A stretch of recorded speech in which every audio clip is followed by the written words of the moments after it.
Hello children, hello all of you. आज हम आपके 12th चैप्टर के क्वेश्चन आंसर और एक्टिविटी करेंगे सेकंड पार्ट में। ये आपका आरबीएससी क्लास 5th इंग्लिश का चैप्टर 12th है। ठीक है, अध्याय 12th है, अध्याय 12 है। ठीक है, name of this chapter Chittorgarh a glimpse of glory. ठीक है, तो इसका आज हम सेकंड पार्ट करने वाले हैं। फर्स्ट पार्ट हम पहले ही कर चुके हैं। अगर आपने फर्स्ट पार्ट नहीं देखा तो आप देख लीजिए। ग्लोरी का मतलब होता है वैभव। ठीक है, ये आपको पहले ही मैंने बताया था ग्लोरी का मतलब क्या होता है। ग्लोरी का मतलब होता है वैभव। आप ये मीनिंग साथ साथ याद किया करिए। ठीक है, और ग्लिम्स का मतलब होता है झलक। ठीक है, तो ग्लोरी और ग्लिम्स दोनों का मतलब आप याद रखेंगे। चित्तौड़गढ़ वैभव की एक झलक है। ठीक है, चित्तौड़गढ़ वैभव की एक झलक है। आज हम इसके क्वेश्चन आंसर एक्टिविटी करेंगे। तो चलिए स्टार्ट करते हैं। और आप क्वेश्चन आंसर एक्टिविटी देखने से पहले आप इसका फर्स्ट पार्ट देख लीजिएगा स्टोरी वाला, ताकि आपको ये आगे समझ में आए। ठीक है, तो फर्स्ट एक्टिविटीज में है जो आपसे पूछा गया है फर्स्ट में कि चूज द करेक्ट अल्टरनेटिव। ठीक है, आपको सही करेक्ट मतलब सही अल्टरनेटिव आपको चूज करने हैं। ठीक है, तो फर्स्ट कहा गया है इसमें कि हाउ मैनी गेट्स। ठीक है, how many gates are there to reach inside Chittorgarh fort. ठीक है, तो कितने गेट थे। हाउ मैनी मतलब कितने, गेट्स कहते हैं दरवाजों को। कितने दरवाजे थे।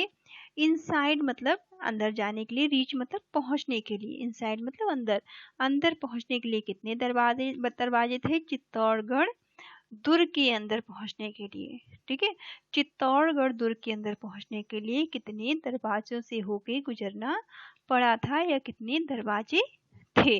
ठीक है, तो इसमें कितने दरवाजे थे ये आपने ऊपर हमने बहुत सारे दरवाजे पढ़े थे, तो आप काउंट कर लीजिएगा उसमें से। तो वहां पर 7 दरवाजे थे। 7 दुर्ग से होकर अंदर जाना पड़ा था। तो आप क्या लिखेंगे इसमें, सी ऑप्शन आप क्लिक करिएगा। ठीक है, तो कितने गेट से होगा वहां आप काउंट कर लेना। जो हमने स्टोरी पढ़ी थी आप फर्स्ट पार्ट देखोगे तो आपको खुद ही याद हो जाएगा। ठीक है, तो कितने गेट थे, 7 गेट से होकर गुजरना पड़ा था। 7 गेट से होते हुए चित्तौड़गढ़ दुर्ग के अंदर गए थे। ठीक है, सेकेंड इज हु बिल्ड विजय स्तंभ। ठीक है, विजय स्तंभ किसने बनवाया था। बिल्ड मतलब बनवाया, हु मतलब किसने। ठीक है, विजय स्तंभ का निर्माण किसने करवाया था। जो विजय स्तंभ का निर्माण राणा कुंभा ने करवाया था। ठीक है, विजय स्तंभ का निर्माण किसने करवाया था, विजय स्तंभ का निर्माण राणा कुंभा ने करवाया था। तो यहाँ पे आप बी लिख लोगे अपनी बुक में। ठीक है, बी फिल कर लेंगे आप यहाँ पे। नेक्स्ट इज राइट टी, आपको टी लिखना है सही के लिए। राइट टी फॉर ट्रू, जो सही होगा उसके लिए आपको टी टाइप करना है, टी लिखना है। And F for false statement, और गलत स्टेटमेंट के लिए आपको एफ लिखना है। ठीक है, तो इतने सारे हमने चैप्टर किए हैं, तब आपको ये समझ में आने लगे होंगे। ठीक है, तो फर्स्ट क्या आपसे पूछा गया है कि सपना विजिटेड कुंभलगढ़ फोर्ट। ठीक है, जो सपना थी वो क्या कुंभलगढ़ फोर्ट गई थी विजिट करने, घूमने के लिए। तो ऐसा तो नहीं है, सपना कहाँ घूमने के लिए गई थी, सपना जो थी वो तो चित्तौड़गढ़ घूमने के लिए गई थी, है ना। तो ये वाला क्या हो गया, गलत हो गया। तो आप यहाँ पे क्या लिखेंगे, इसके लिए आप एफ लिखोगे। ठीक है, क्योंकि ये रॉन्ग है, रॉन्ग के लिए, गलत के लिए हम क्या लिखेंगे, एफ। ठीक है, second is Ganesh Pol is main gate to enter Chittorgarh fort. ठीक है, चित्तौड़गढ़ फोर्ट में इंटर करने के लिए, चित्तौड़गढ़ फोर्ट में प्रवेश करने के लिए क्या जो गणेश पोल था। ठीक है, गणेश पोल जो था वो क्या मेन पोल था चित्तौड़गढ़ दुर्ग में इंटर करने के लिए, प्रवेश करने के लिए। तो ये वाला भी गलत है, क्योंकि गणेश पोल मेन पोल नहीं था। तो यहाँ भी आप क्या करेंगे, यहाँ भी आप फॉल्स करोगे। ठीक है, थर्ड इज कीर्ति स्तंभ was built by Rana Kumbha. क्या कीर्ति स्तंभ को राणा कुंभा ने बनवाया था, तो नहीं, राणा कुंभा ने कीर्ति स्तंभ को तो नहीं बनवाया था। राणा कुंभा ने तो विजय स्तंभ का निर्माण कराया था। ठीक है, तो ये वाला भी गलत है। तो यहाँ भी आप इसके लिए क्या लिखोगे, थर्ड के लिए भी आप एफ लिखोगे यहाँ भी। ठीक है, fourth is Mirabai was great devotee of भगवान कृष्णा। ठीक है। जो मीराबाई थी वो भगवान कृष्णा की बहुत बड़ी भक्त थी। तो ये बात तो सही है, तो इसके लिए आपको ट्रू लिखना है यहाँ पे। ठीक है, तो आप ट्रू के लिए क्या लिखेंगे, टी बना लेंगे। ठीक है, तो इन सभी को आप अपनी बुक में कंप्लीट कर लोगे। नाउ सी में आपसे क्या पूछा गया है, आंसर द फॉलोइंग क्वेश्चन। ये आपको कुछ क्वेश्चन दिए गए हैं जिनके आंसर आपको देने हैं। ठीक है, तो फर्स्ट क्वेश्चन में क्या पूछा गया है, हु बिल्ड चित्तौड़गढ़ फोर्ट। ठीक है, चित्तौड़गढ़ के दुर्ग का निर्माण किसने किया था। ठीक है, बिल्ट मतलब बनाया था, हु मतलब किसने, चित्तौड़गढ़ दुर्ग किसने बनाया था या बनवाया था। तो चित्तौड़गढ़ दुर्ग है उसका निर्माण किसने करवाया था। तो इसका आंसर आप लिखोगे कि चित्तौड़गढ़ जो दुर्ग था, Chittorgarh fort was built by Mauryas. ठीक है, जो मौर्य शासक थे इन्होंने चित्तौड़गढ़ दुर्ग का निर्माण करवाया था। ठीक है, तो चित्तौड़गढ़ दुर्ग का निर्माण मौर्य शासकों ने करवाया था या मौर्य शासकों के द्वारा चित्तौड़गढ़ का निर्माण कराया गया था। ठीक है, तो आप क्या लिखेंगे, फर्स्ट का answer Chittorgarh fort was built by Mauryas. ठीक है, जो मौर्य शासक थे उन्होंने चित्तौड़गढ़ दुर्ग का निर्माण करवाया था। ठीक है, question number second, who did what did Sapna and her parents see in museum. ठीक है, म्यूजियम के अंदर, संग्रहालय के अंदर सपना और उसके माता पिता ने क्या देखा था। ठीक है, तो सपना ने, उसके माता पिता ने क्या देखा था म्यूजियम के अंदर, संग्रहालय के अंदर। तो उन्होंने वीपन्स देखे थे, बहुत सारे पुराने गन्स देखे थे, है ना, बहुत सारी गन पुरानी देखी थी, ओल्ड गन, और बहुत सारे वीपन्स देखे थे, स्वार्ड देखे थी, है ना। तो उन्होंने क्या क्या देखा था, सपना और, आप इसका सेकंड का आंसर लिखेंगे, सपना and her parents so a nice collection of old guns. ठीक है, sword and other weapons in the museum. सपना और उसके माता पिता ने, सो मतलब देखना, ठीक है, बहुत प्यारे प्यारे, नाइस मतलब अच्छे, प्यारे, कलेक्शन कहते हैं उनके संग्रह को। ठीक है, तो उन्होंने बहुत सारे अच्छा सुंदर सुंदर संग्रह देखा था, किस किस चीज का, ओल्ड गन पुरानी बंदूकों का, स्वार्ड बहुत सारी तलवारों का, और दूसरे पुराने हथियारों का उन्होंने संग्रह देखा था। कहाँ पर, म्यूजियम में। ठीक है, तो सपना और उसके माता पिता ने म्यूजियम में बंदूकों, तलवारों और दूसरे हथियारों का संग्रह देखा था। ठीक है, तो क्या लिखेंगे आप सेकंड का आंसर, सपना and her parents so a nice collection of old guns, swords and other weapon in the museum. ठीक है, इन सभी के आंसर को आप नोट डाउन करेंगे अपनी नोटबुक में। ठीक है, ताकि आपको याद हो जाए। Third is, why did Rana Kumbha build the Vijay Stambh. जो राणा कुंभा थे उन्होंने विजय स्तंभ का निर्माण क्यों करवाया था। तो उन्होंने अब विजय स्तंभ का निर्माण क्यों करवाया था, राणा कुंभा ने विजय स्तंभ का निर्माण अपने जीत के उपलक्ष्य में करवाया था। ठीक है, जो कि वो महमूद खिलजी से जीत गए थे, इस उपलक्ष्य में उन्होंने इसका निर्माण करवाया था। तो क्या लिखेंगे आप इसके आंसर में थर्ड के, राणा कुंभा बिल्ड विजय स्तंभ। राणा कुंभा ने विजय स्तंभ का निर्माण करवाया था on the occasion of, occasion कहते हैं अवसर को। ठीक है, on the occasion of his victory, अपनी जीत के अवसर पर, अपनी जीत की खुशी पर, ओवर महमूद खिलजी, जो कि उन्होंने महमूद खिलजी पर अपनी विजय प्राप्त करने की प्रसन्नता में इस अवसर पर उन्होंने विजय स्तंभ का निर्माण करवाया था, द सुल्तान ऑफ मालवा। और जो ये महमूद खिलजी था वो कहाँ का सुल्तान था, वो मालवा का सुल्तान था। ठीक है, तो थर्ड का आंसर क्या लिखेंगे, Rana Kumbha built the Vijay Stambh on the occasion of his victory over Mahmud Khilji the sultan of Malwa. Okay,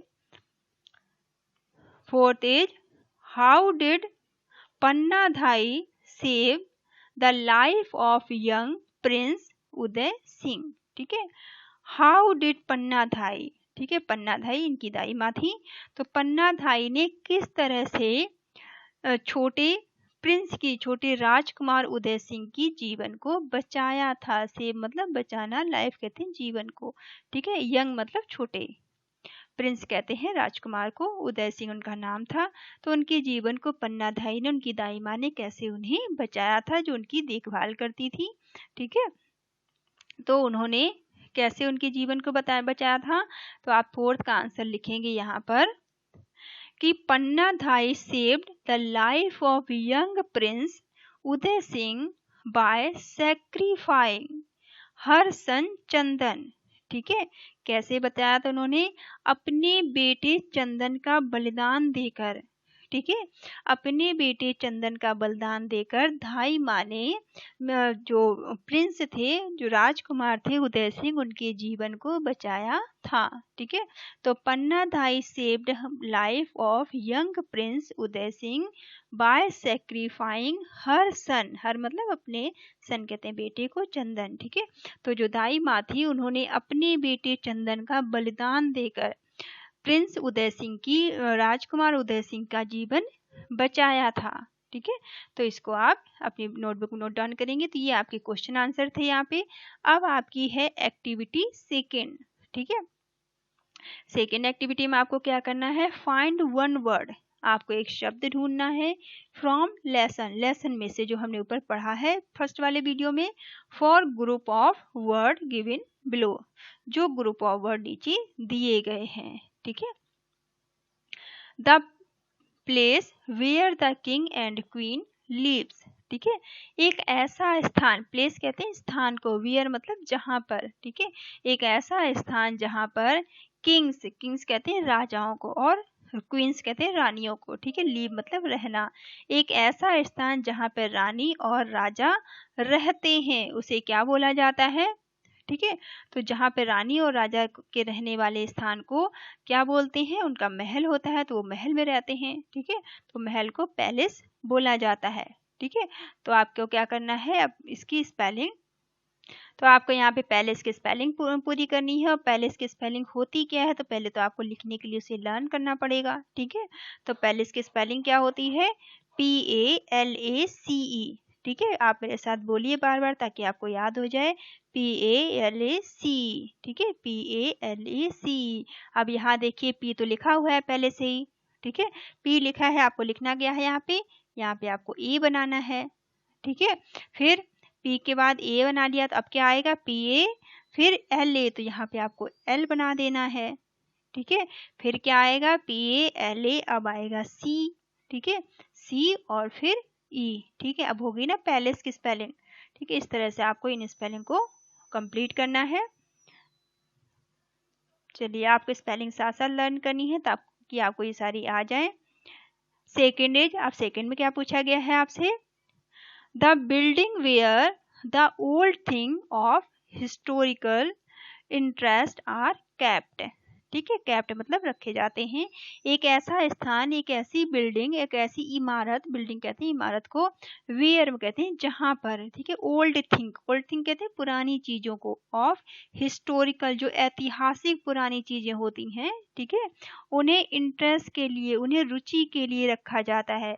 उसे क्या कहा जाता है, तो हमने पढ़ा था कि उसे क्या कहते हैं, उसे म्यूजियम कहा जाता है, ठीक है। तो आपको म्यूजियम की स्पेलिंग पहले याद करनी पड़ेगी, ठीक है। तो आपको यहाँ पे म्यूजियम की स्पेलिंग भरनी है, तो म्यूजियम की स्पेलिंग आप पहले लर्न कर लीजिए, MUSE, ठीक है, UM, ठीक है। म्यूजियम की स्पेलिंग क्या है, MUSEUM, ठीक है। आप इसे बार बार लिख लिख के याद करिएगा ताकि आपको याद हो जाए, MUSEUM, ठीक है, MUSEUM, ठीक है। अब आप यहाँ पे देख लीजिए क्या क्या लेटर मिसिंग है, उसे आप कंप्लीट कर लीजिए। देखिए M बना हुआ है, तो M के बाद क्या आएगा, अभी हमने लर्न किया था, U आएगा, तो आप यहाँ पे U भर लीजिए, ठीक है। M के बाद U आएगा, तो आप U लिख लीजिए। उसके बाद क्या आ रहा था, फिर S आएगा, तो आप यहाँ पे फिर S बना लीजिए, ठीक है।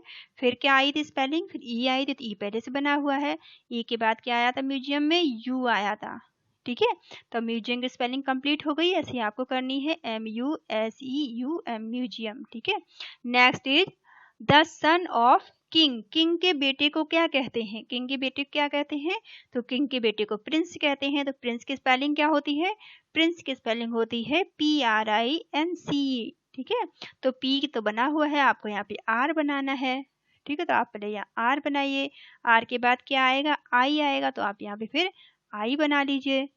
ठीक है, फिर N बना हुआ है पहले से, और फिर आप N के बाद C आएगा, फिर E आएगा। ठीक है, जिससे आप ऐसे कंप्लीट कर लीजिए PRINC प्रिंस। ठीक है, PRINC प्रिंस। फिर लव ऑफ वंस कंट्री, जो व्यक्ति अपने देश से प्रेम करता है, जो देशभक्त हो, उसे क्या कहते हैं? तो देशभक्त को क्या कहते हैं? पैट्रियोटिज्म कहते हैं। ठीक है, पैट्रियोटिज्म कहा जाता है। तो पैट्रियोटिज्म की स्पेलिंग क्या होती है? PATRIOTISM। ठीक है, तो देखिए क्या क्या लिखा हुआ है। P यहाँ लिखा हुआ है, आप पहले E बनाइए यहाँ पे। ठीक है, फिर T बना है, R बना है, तो R के बाद I आएगा, आप यहाँ पे I कंप्लीट कर लीजिए। ठीक है, फिर I के बाद O आएगा, तो वो पहले से बना हुआ है, तो आपको यहाँ पे T बनानी है। तो O के बाद फिर क्या आता है? T आती है। ठीक है, T के बाद क्या आएगा? T के बाद I आएगी। ठीक है, फिर S पहले से बना हुआ है, और लास्ट में क्या आएगा? M। ठीक है, तो पैट्रियोटिज्म। अब आप इसकी स्पेलिंग याद करेंगे तो आपको एग्जाम में आसानी होगी। ठीक है, चलिए इसका बी में क्या करना है? इसके बी वाले पार्ट में कंप्लीट द फॉलोइंग सेंटेंस। अब आपको नीचे सेंटेंस दिए गए हैं, इन्हें आपको पूरा करना है यूजिंग वर्ड। ठीक है, शब्दों को यूज करते हुए गिवन इन द बॉक्स। ये बॉक्स में आपको शब्द दिए गए हैं, इनकी हेल्प से आपको इनको कंप्लीट करना है। तो चलिए इन्हें कंप्लीट कर लेते हैं। पहला आपसे क्या पूछा गया है? Ranthambore is a dash tiger reserve. ठीक है, रणथंबोर क्या है? रणथंबोर एक टाइगर रिजर्व है। ठीक है, और किस लिए? तो फिर यहाँ पे क्या आएगा कि जो रणथंबोर है वो टाइगर्स के लिए प्रसिद्ध है। ठीक है, तो प्रसिद्ध की स्पेलिंग क्या होती है? फेमस। ठीक है, रणथंबोर जो है वो टाइगर रिजर्व है, वो टाइगरों के लिए प्रसिद्ध है। तो यहाँ पे प्रसिद्ध के लिए क्या आप लिखेंगे? फेमस। फेमस की स्पेलिंग क्या होती है? FA। ठीक है, एक मिनट को थोड़ा छोटा कर दूं वरना बहुत बड़ा हो रहा है।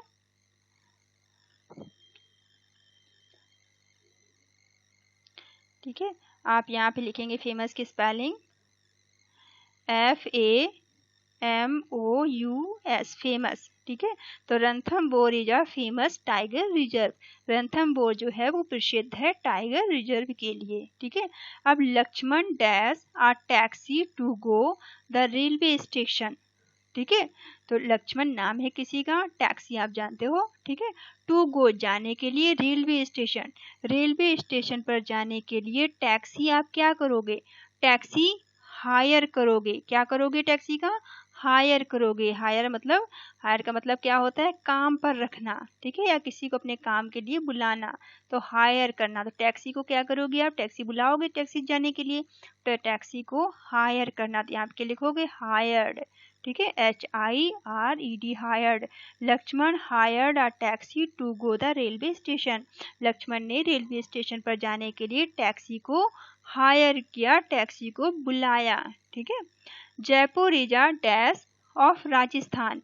तो जयपुर राजस्थान की क्या है? जयपुर राजस्थान की कैपिटल है। ठीक है, राजधानी है ना, तो आप यहाँ पे कैपिटल लिखोगे CAPITAL, कैपिटल। स्पेलिंग बोल बोल के लिखिएगा ताकि आपको लर्न हो जाए। ठीक है, फिर बाबर वाजा inventor.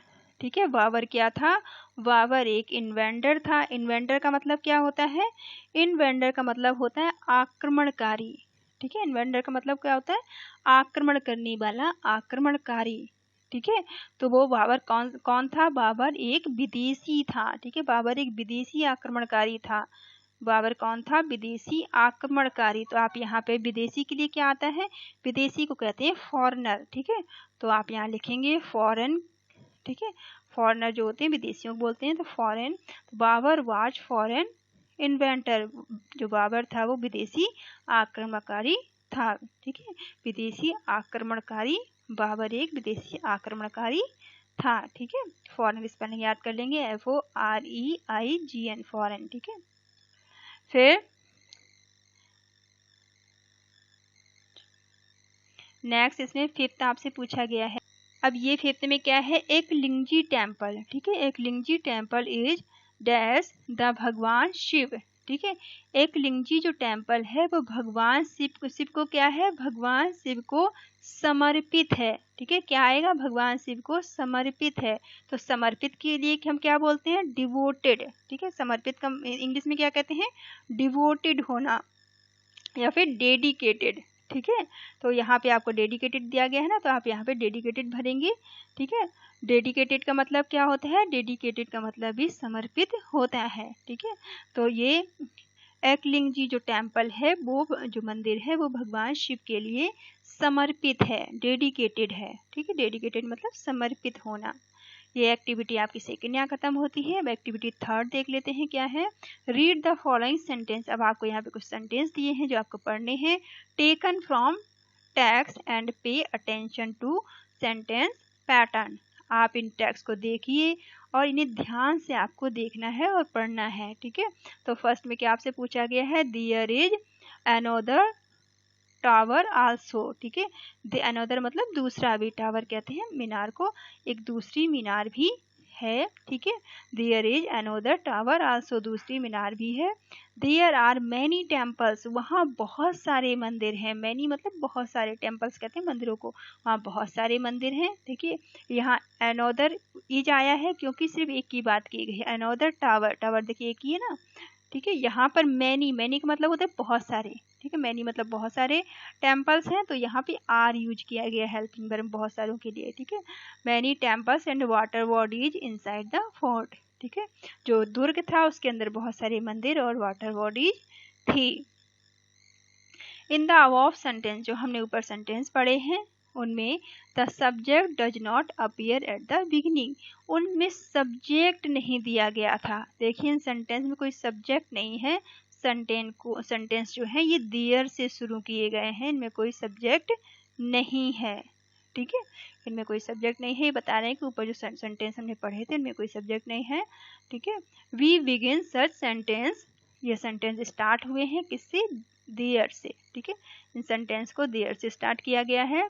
There are, here are. ठीक है, there are, here are a few more example.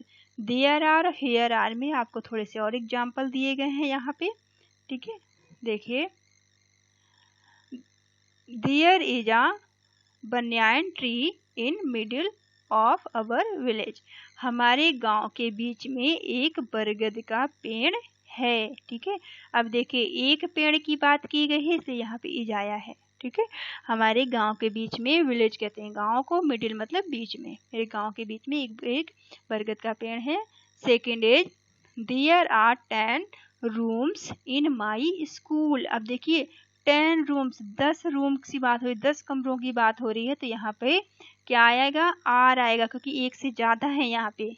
ठीक है, तो यहाँ पे हेल्पिंग और आर आ जाएगी कि मेरे स्कूल में 10 कमरे हैं। ठीक है, मेरे स्कूल में 10 कमरे हैं। Next is there is a beautiful park in our colony, हमारी कॉलोनी में खूबसूरत सा बगीचा है। तो एक बगीचे की बात की गई है, एक पार्क की गई है, इसलिए यहाँ पे इज आया है। ठीक है, ऐसे next there is no sugar in container. ठीक है, जार में, कंटेनर कहते हैं जार को या किसी डब्बे को, शुगर कहते हैं चीनी को। ठीक है, जार में या डब्बे में चीनी नहीं है। ठीक है, अब यहाँ पर नो आया है। ठीक है, नो के साथ कोई आर्टिकल नहीं आएगा जब भी, लेकिन जब हमने यहाँ पे देखिए जहाँ जहाँ नो नहीं आया है, देखिए यहाँ पे ए, एक के लिए ए आया है ना, एक के लिए ए यूज किया है, पर यहाँ पर नो के साथ शुगर के लिए कोई आर्टिकल नहीं आया है। अब यहाँ आपको बताया गया है कि नोट में if the subject is singular, singular का मतलब होता है एक। ठीक है, अगर सब्जेक्ट सिंगुलर होगा, एक होगा, अकेला होगा, तो वी यूज आर्टिकल, तो हम आर्टिकल का इस्तेमाल करेंगे ए या एन का। ठीक है, ए या एन आर्टिकल का इस्तेमाल करेंगे आफ्टर, उसके बाद में। देयर इज के बाद में आर्टिकल कहाँ लगाएंगे, देयर इज के बाद में, जैसे यहाँ पे आप देख सकते हैं। However we drop it in negative sentence or has been done in the last sentence above। लेकिन यदि निगेटिव सेंटेंस होगा जैसे यहाँ पे दिया गया है, तो ड्रॉप का मतलब होता है हटा देंगे। ठीक है। अगर नेगेटिव सेंटेंस होगा जहाँ नॉट का इस्तेमाल किया जाएगा वहाँ से आर्टिकल हटा दिया जाएगा, ड्रॉप कर दिया जाएगा। ठीक है।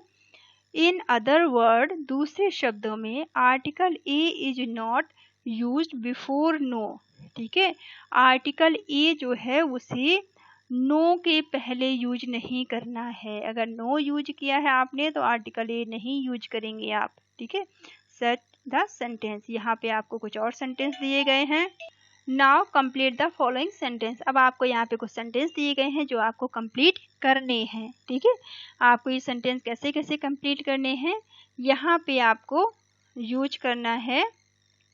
जैसे यहाँ देयर दिया गया है आपको। ठीक है। देयर देयर देयर, यहाँ पे देयर भी नहीं है। ठीक है। तो आपको क्या यूज करना है, इज और प्लस आर्टिकल यूज करने इनके साथ, इज और आर्टिकल। जैसे कैसे पता चलेगा कि आप आर्टिकल यूज करेंगे और किसके साथ आप इज लगाएंगे, किसके साथ आर लगाएंगे, ये सब आप कैसे पता करेंगे। ठीक है। तो चलिए देखते हैं आप कैसे पता कर सकते हैं। फर्स्ट इज, फर्स्ट में there dash river near our village. ठीक है। अब रिवर की बात की गई है यहाँ पे। ठीक है।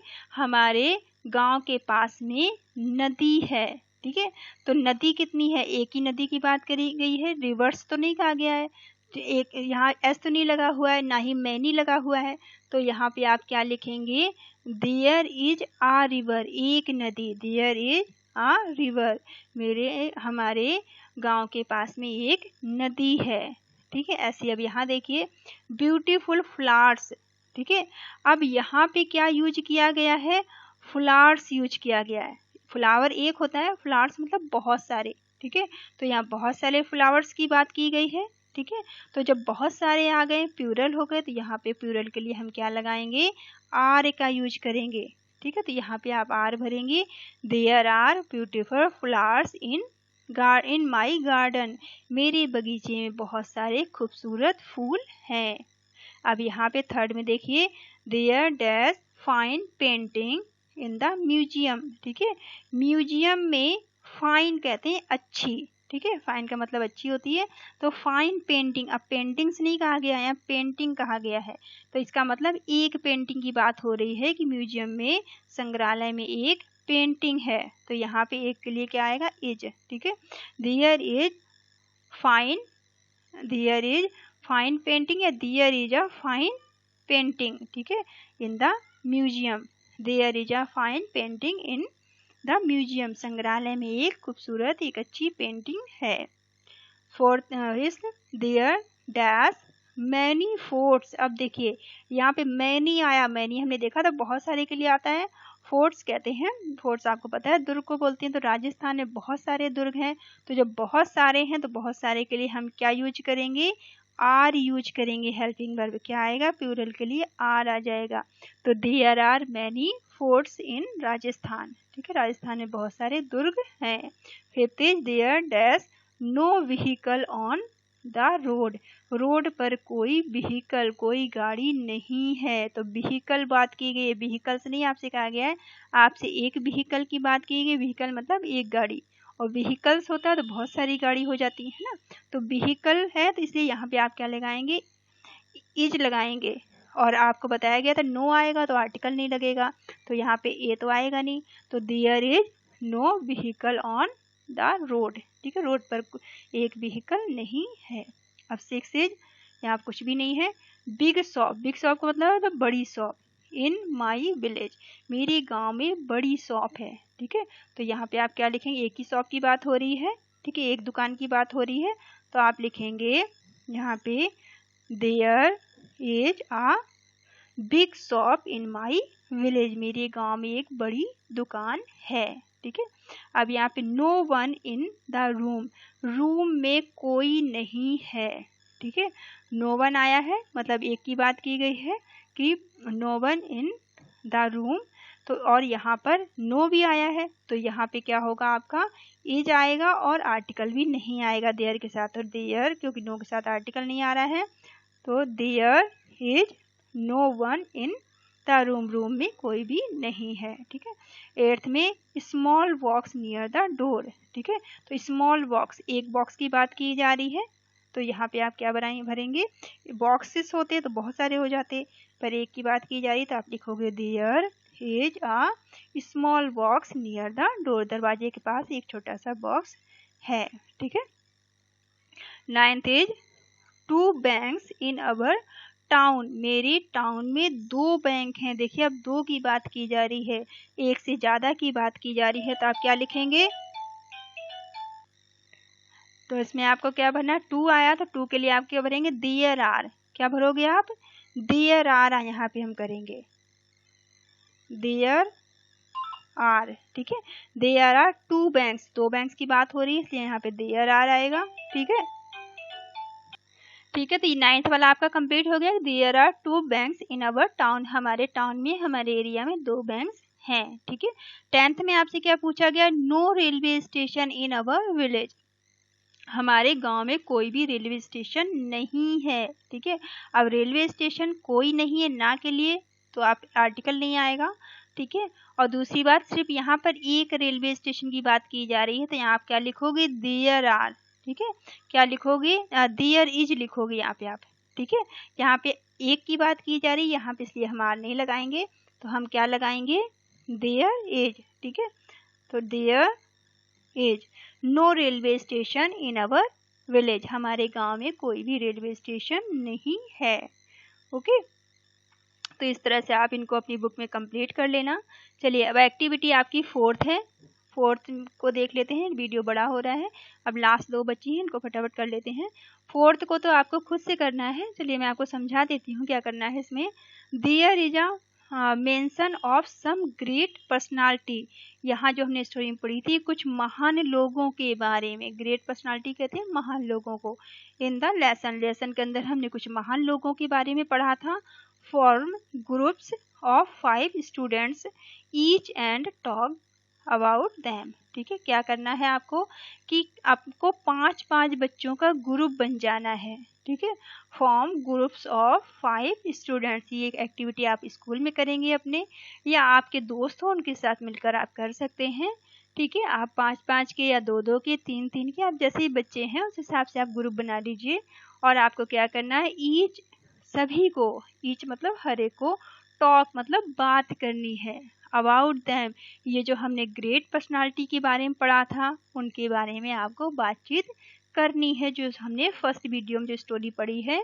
ठीक है, उनमें जो जो ग्रेट लोग आए थे, महान लोग आए थे, उन सब के बारे में आपको डिस्कशन करना है, बातचीत करनी है। ठीक है, तो ये आपके करने के लिए एक्टिविटी है। चलिए अब एक्टिविटी 5th में क्या करना है आपको, इसमें have you heard about sacrifice made by Pannadhai. ठीक है, जो पन्नाधाई थी इनके द्वारा जो त्याग किया गया था, बलिदान किया गया था, इनके बलिदान की कहानी क्या आपने सुनी है, हर्ड कहते हैं सुनने को। ठीक है, क्या आपने इनके बलिदान की कहानी सुनी है, किसके, पन्नाधाई के। ठीक है, पन्नाधाई के बलिदान की, इनके सेक्रीफाइस की, इनके त्याग की कहानी क्या आपने सुनी है। आस्क योर टीचर, अपने टीचर से पूछिए। ठीक है, अपने टीचर से पूछिए अबाउट इट, इसके बारे में, and right a paragraph on it, और इस पर एक गद्यांश लिखिए। ठीक है, तो आपको पता है कि हमने फर्स्ट वीडियो में ये कहानी पढ़ी हुई थी और मैंने आपको बहुत अच्छे से समझाया था इसे। ठीक है, अगर आपने फर्स्ट पार्ट नहीं देखा है इस वीडियो का तो अब देख लीजिए, फिर भी मैंने इसका आंसर आपके लिए यहाँ लिख दिया है। ठीक है, वो आप यहाँ से देखकर कंप्लीट कर सकते हैं, ये आंसर रहा इसका आपका। ठीक है, तो आप यहाँ से आपको डिस्प्ले हो रहा होगा, मैं आपको पढ़ के एक बार समझा दूँ इसे। Pannadhai was a nurse of young prince उदय सिंह। ठीक है, जो छोटे से राजकुमार थे उदय सिंह, उनकी वो आया थी या नर्स थी या दाई माँ आप कह सकते हैं, जो उनकी देखभाल किया करती थी, जिनका नाम पन्नाधाई था। ठीक है, she looked after him in the Rana Kumbha palace. ठीक है, राणा कुंभा के राजमहल में वो उदय सिंह का, जो प्रिंस, जो राजकुमार उदय सिंह थे, उनका टेक केयर करती थी, उनका लुक आफ्टर करती थी। लुक आफ्टर का मतलब होता है देखभाल करना। ठीक है, लुक आफ्टर का मतलब होता है देखभाल करना, लुक्ड आफ्टर, वो उनकी देखभाल किया करती थी। ठीक है, किसकी किया करती थी, उदय सिंह की। She was a loyal mad, वो बहुत ही ईमानदार थी, ठीक है, वो बहुत ईमानदार थी। When Uday Singh life was in danger, danger कहते हैं खतरे में, डेंजर का मतलब क्या होता है, खतरे में। जब उदय सिंह की लाइफ, उदय सिंह का जीवन जब खतरे में था, ठीक है, लाइफ कहते हैं जीवन, जब उदय सिंह का जीवन खतरे में था, सी सेक्रीफाइस हर सन, उन्होंने अपने बेटे का, जिनका बेटा चंदन था, उन्होंने अपने बेटे का बलिदान दे दिया था। सेक्रीफाइस मतलब बलिदान दे देना, ठीक है, उन्होंने अपने बेटे का बलिदान दे दिया था प्रिंस राजकुमार उदय सिंह की लाइफ को बचाने के लिए, उनके जीवन को बचाने के लिए पन्नाधाई ने अपने बेटे का बलिदान दे दिया था। She saved the life of young prince, उदय सिंह किस लिए उन्होंने बलिदान दिया था कि छोटे से राजकुमार उदय सिंह का जीवन बचाने के लिए, ठीक है, सेव्ड कहते हैं बचाने के लिए, ठीक है, लाइफ कहते हैं जीवन को, ठीक है। तो यहाँ से देखकर भी आप लिख सकते हैं और आप इस स्टोरी से खुद से भी कर सकते हैं, ठीक है। आई होप ये चैप्टर आपको समझ में आया होगा, ठीक है। ये चैप्टर अगर आपको समझ में आ गया है तो अच्छी बात है, अगर कोई बात नहीं, कोई चीज़ नहीं समझ में आती है तो आप मुझे कमेंट करके पूछ सकते हैं, ठीक है। और अगर आप किसी और सब्जेक्ट का वीडियो बनवाना चाहते हैं तब भी आप मुझे कमेंट करके बता सकते हैं। आप मेरे चैनल को लाइक करिए, शेयर करिए, सब्सक्राइब करिए। अगर आप नए हैं मेरे चैनल में तो आप सब्सक्राइब कर लीजिए और बेल का बटन प्रेस कर लीजिए ताकि आने वाली सभी वीडियो की नोटिफिकेशन आपको समय से मिल जाया करें। Okay, thank you all of you, thank you for watching.